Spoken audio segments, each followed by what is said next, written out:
I'm not picking up that bum.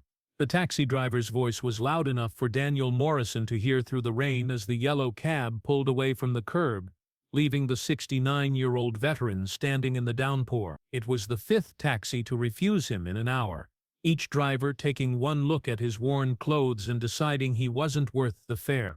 But what the drivers didn't know was that this bum was a decorated Marine, and his old unit was monitoring police scanners, about to mobilize for a rescue that would remind everyone what Semper Fi really means. The rain had started as a drizzle during the late afternoon, but by evening it had escalated into the kind of downpour that San Diego rarely experienced. The storm system had moved in from the Pacific without warning, catching commuters, tourists, and the city's homeless population unprepared for the deluge that turned familiar streets into rushing streams and sent everyone scrambling for shelter. Daniel "Ghost" Morrison stood under the inadequate protection of a bus stop awning, watching the water cascade from the metal roof like a waterfall. At 69, his body carried the accumulated weight of 3 tours in Vietnam, 2 Purple Hearts, and 4 decades of trying to outrun memories that followed him like shadows. The nickname Ghost had stuck since his reconnaissance days in the jungle, when his ability to move silently through enemy territory had saved countless lives. Now, in the neon-lit streets of downtown San Diego, he felt more like a specter from a forgotten war, visible to some, invisible to others, and always carrying the burden of experiences that most people preferred not to acknowledge. His clothes told the story of a man whose VA benefits barely covered rent, medication, and the basic necessities of survival.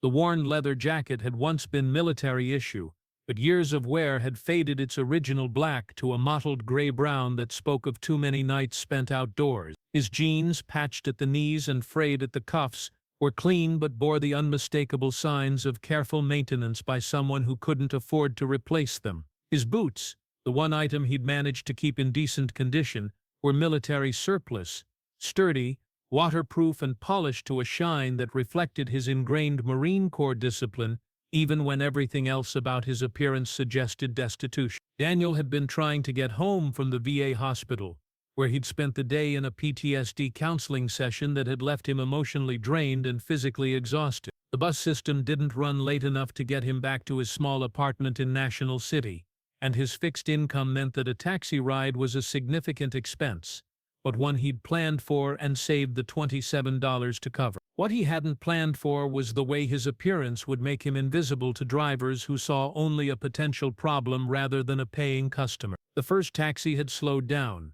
its driver looking him over through the windshield before accelerating away without even rolling down the window. The second had actually stopped, its driver emerging just long enough to take in Daniel's worn clothing and weathered appearance before getting back in the car and driving off without explanation. The third, fourth, and fifth taxis had followed similar patterns, each driver making split-second judgments based on assumptions about what homeless people looked like and whether they were worth the risk of picking up. What the drivers couldn't see, what Daniel's appearance didn't reveal, was the man beneath the worn clothes. Gunnery Sergeant Daniel Morrison had served 3 tours in Vietnam between 1970 and 1973, leading reconnaissance missions that had saved American lives and gathering intelligence that had turned the tide of several major engagements. He'd earned 2 Purple Hearts for wounds sustained while evacuating injured Marines under fire, a Bronze Star for valor in combat, and the grudging respect of officers who'd initially doubted whether a kid from rural Montana could handle the pressures of jungle warfare. More importantly,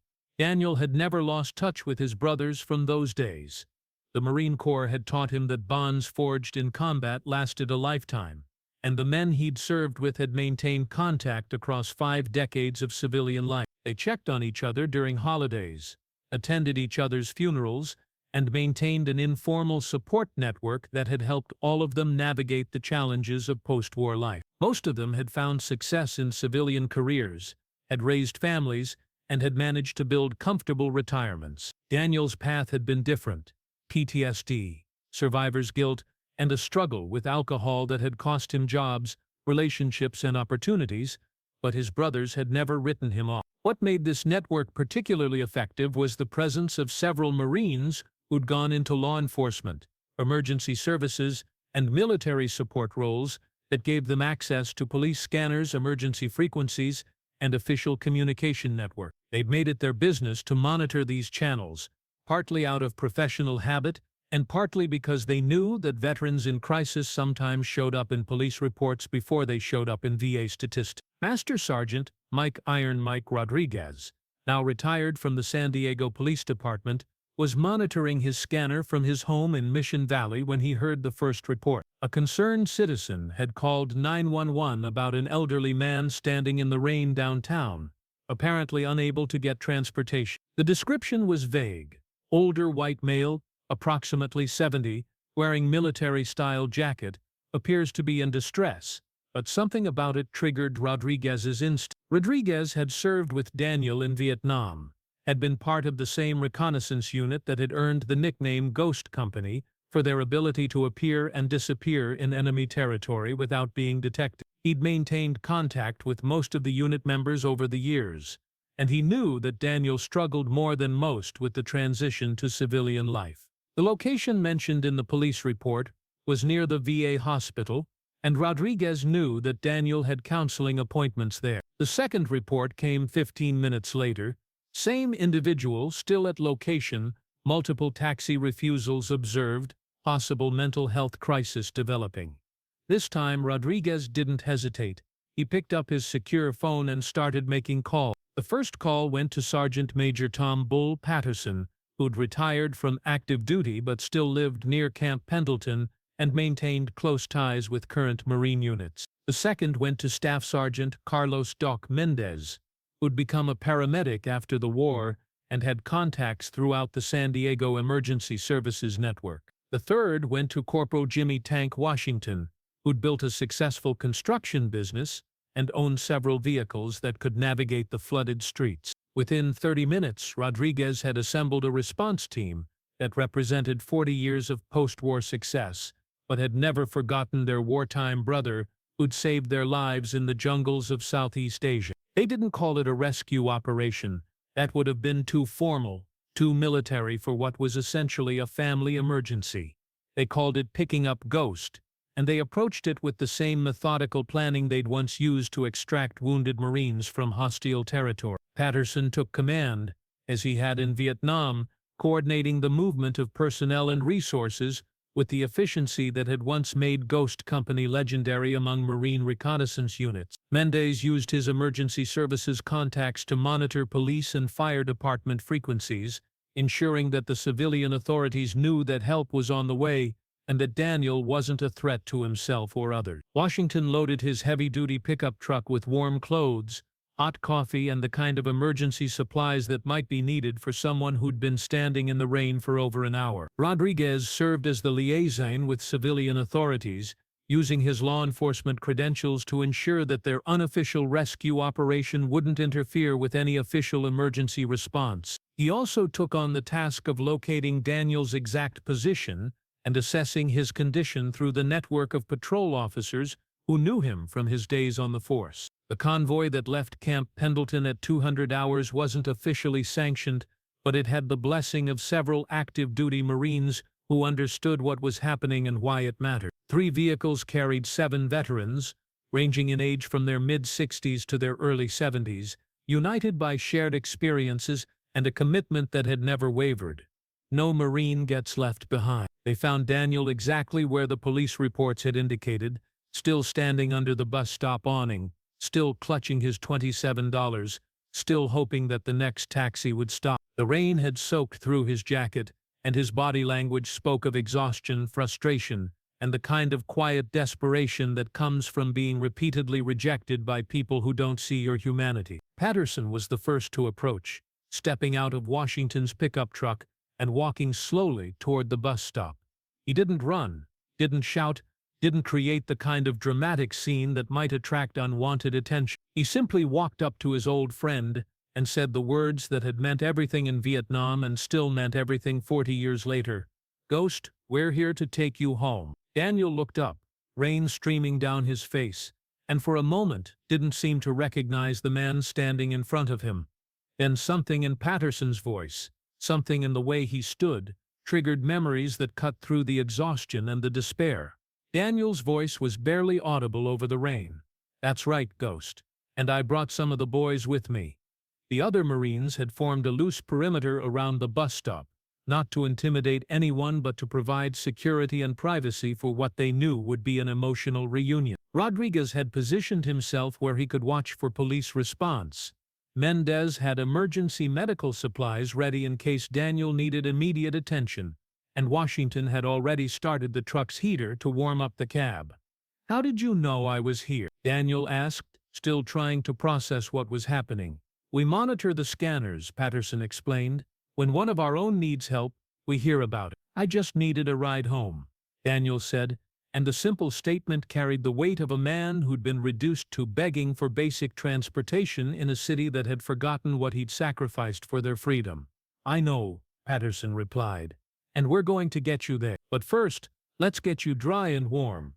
The ride to Daniel's apartment in National City took 40 minutes, but it felt like a time machine journey through 5 decades of shared history. The Marines filled the truck cab with stories, updates on mutual friends, and the kind of casual conversation that picked up exactly where it had left off the last time they'd all been together. No one mentioned Daniel's appearance, his living situation, or the circumstances that had led to him being stranded in the rain.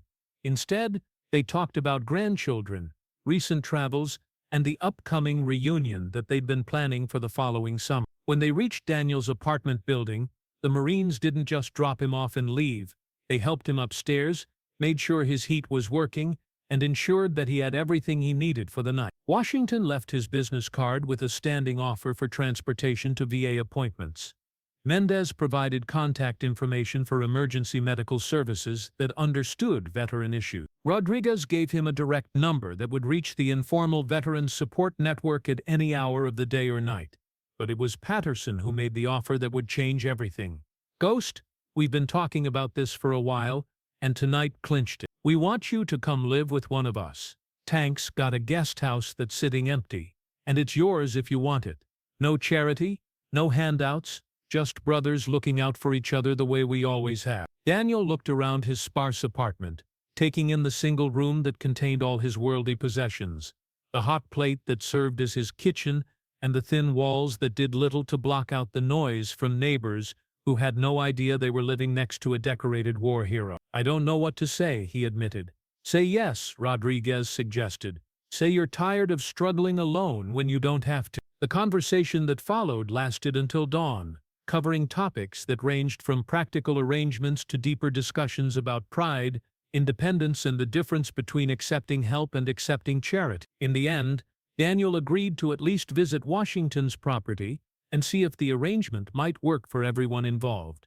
3 weeks later, Daniel Morrison moved into the small guest cast behind Tank Washington's home in Chula Vista. The space wasn't large, but it was clean, warm, and private, with its own entrance, and enough room for Daniel to maintain his independence while having the support system he'd been missing for too many years. The taxi drivers who had refused to pick up Daniel that rainy night never learned about the rescue operation that followed their rejections. They went home to their families, counted their earnings for the day, and probably never gave another thought to the old man they'd left standing in the rain. But their decisions had consequences that rippled through the veteran community and eventually reached the attention of city officials who began asking questions about how the city's transportation system served vulnerable populations. Rodriguez used his contacts in city government to push for better training for taxi drivers, rideshare operators, and public transportation employees about recognizing and serving disabled veterans and homeless individuals.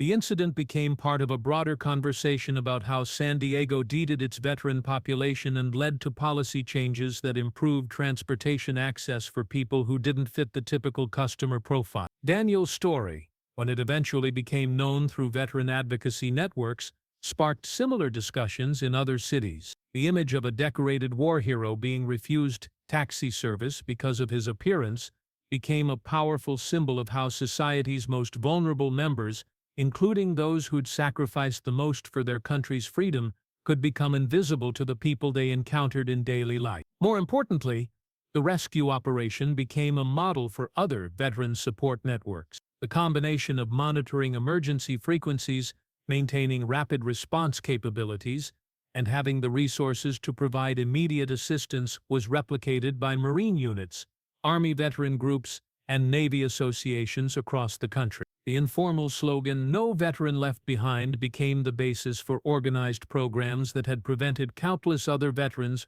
from experiencing the kind of abandonment that Daniel had faced that night. 5 years later, Daniel Morrison spoke at a veterans advocacy conference in Washington, D.C., sharing his story not as a victim but as an example of how military brotherhood could extend far beyond active service. He talked about the taxi drivers, not with anger but with sadness, recognizing that their assumptions reflected broader societal attitudes about homelessness, aging, and the invisible wounds carried by too many veterans. They didn't see a Marine, he told the audience. They saw someone they were afraid of, someone they didn't want in their cab, someone who represented problems they didn't want to deal with. And I understand that because I've been invisible for a long time. He paused, looking out at an audience that included active-duty Marines, veteran advocates, and city officials from across the country. But here's what those drivers didn't know. I was never really alone that night. I had brothers monitoring the scanners, brothers ready to move at a moment's notice, brothers who remembered promises we made to each other 50 years ago in a jungle on the other side of the world. And that's what saved me, not just from the rain, but from the feeling that I didn't matter anymore. The standing ovation that followed lasted for several minutes, but Daniel's most important audience was the group of Marines sitting in the front row, the same men who'd rescued him from that bus stop and reminded him that some bonds are stronger than time, circumstance, or the assumptions of strangers who see only what they expect to see. Because in the end, the story of that rainy night in San Diego wasn't really about taxi drivers or homelessness or even veteran affairs. It was about the promise that Marines make to each other and keep forever. Semper Fidelis. Always faithful, always family, always there when a brother needs help, regardless of how long it's been since they last wore the uniform. And in a world where too many people become invisible to those around them, that promise represents something precious and irreplaceable. The knowledge that someone somewhere is always watching out for you, always ready to come when you call, always willing to remind you that you matter more than your circumstances might suggest. 10 years after that rainy night, the informal veteran rescue network that had saved Daniel Morrison had evolved into something larger and more organized. What started as a few Marines monitoring police scanners had grown into a coordinated effort involving hundreds of veterans across multiple service branches, with official support from VA hospitals, city emergency services, and veteran advocacy organizations nationwide. The program, now known as Overwatch, operated on the principle that no veteran should face crisis alone. Teams of trained veteran volunteers monitored emergency frequencies, maintained rapid response capabilities, and provided immediate assistance to veterans in distress. They'd prevented suicides, rescued veterans from natural disasters, provided emergency housing, and connected isolated veterans with support networks they'd thought were lost forever. Daniel himself had become one of the program's most effective advocates, not because of his speaking ability or his charisma, but because of his authenticity. When he spoke to audiences about that night in the rain, people heard something that couldn't be manufactured or coached, the voice of someone who'd been lost and found, abandoned and rescued, invisible and finally seen. His living arrangement with Tank Washington had evolved into something resembling the extended family that many veterans created to replace the military structure they'd lost upon discharge. The guest house had become a way station for other veterans in transition, a place where Marines dealing with PTSD, homelessness, or life crises could find temporary shelter and permanent brotherhood. The taxi industry in San Diego had undergone significant changes following the incident and subsequent advocacy efforts. Driver training now included modules on recognizing and serving vulnerable populations, with specific emphasis on veterans, disabled individuals, and homeless persons. The city had also implemented oversight mechanisms to address discrimination complaints and ensure that transportation services were available to all residents regardless of their appearance or perceived ability to pay. But perhaps the most significant change was in the broader understanding of what veteran advocacy looked like in practice. The dramatic rescue of Daniel Morrison had captured public attention, but the daily work of the Veteran Network, checking on isolated veterans, providing transportation to medical appointments, helping with job searches, and simply maintaining contact with men and women who might otherwise disappear into the margins of society, represented a more sustainable and comprehensive approach to veteran support. Rodriguez, now in his 70s but still monitoring emergency frequencies from his home in Mission Valley, had kept detailed records of the network's activities. In the decades since Daniel's rescue, they'd responded to over 3,000 calls for assistance, prevented an estimated 47 veteran suicides, and helped more than 800 veterans transition from homelessness to stable housing. The statistics were impressive, but they represented something more important than numbers. They represented lives saved, families reunited, and the practical implementation of the promise that no one serves alone. The taxi drivers who'd refused to pick up Daniel that night remained unknown and largely irrelevant to the larger story. Their individual decisions had been symptoms of broader societal attitudes, not the cause of it. The real victory wasn't in punishing those who'd failed to help, but in building systems that ensured help would always be available when it was needed. As Daniel often told audiences at veteran conferences, those drivers weren't evil people, they were just people who didn't know how to see past appearances to recognize service, sacrifice, and need. The solution wasn't to change their hearts, though that would be nice. The solution was to build a network strong enough that their individual failures couldn't leave any of us stranded. The guest house where Daniel lived had become a pilgrimage site of sorts for veterans from across the country who wanted to see where the Overwatch program had begun. Tank Washington had installed a small plaque by the front door, Ghost Company Guest House, where no Marine stands alone. It wasn't a museum or a monument, just a reminder that the most important battles were often fought not on distant battlefields, but in the daily struggle to maintain connection, dignity, and hope, in a world that could be remarkably indifferent to those who'd given the most for its protection. And on rainy nights in San Diego, when emergency dispatchers received calls about veterans in distress, the response was swift, coordinated, and comprehensive, because somewhere in the city, former Marines were monitoring the frequencies, ready to move at a moment's notice, carrying forward a promise made decades ago in a jungle that most Americans had forgotten, but that had never stopped mattering to the men who'd served there. The lesson of that night wasn't that taxi drivers needed to be better people, though that wouldn't hurt. It wasn't that society needed to treat veterans better, though that was certainly true. The lesson was simpler and more profound, that the bonds forged in service can create safety nets stronger than any government program, more reliable than any social service, and more enduring than any individual act of kindness or cruelty. Because when Marines say Semper Fidelis, they're not just reciting a motto, they're making a promise that extends far beyond their time in uniform, across decades of civilian life, and into whatever circumstances life might bring. It's a promise that says no matter how far you fall, no matter how invisible you become, no matter how many people pass you by without seeing you, your brothers will always be watching, always be listening, and always be ready to bring you home. In a world where connection is increasingly digital and community is increasingly fragmented, that promise represents something irreplaceable. The knowledge that some bonds are unbreakable, some commitments are permanent, and some people will never give up on you no matter how long it's been since you've heard from them or how far you've fallen from where you used to be.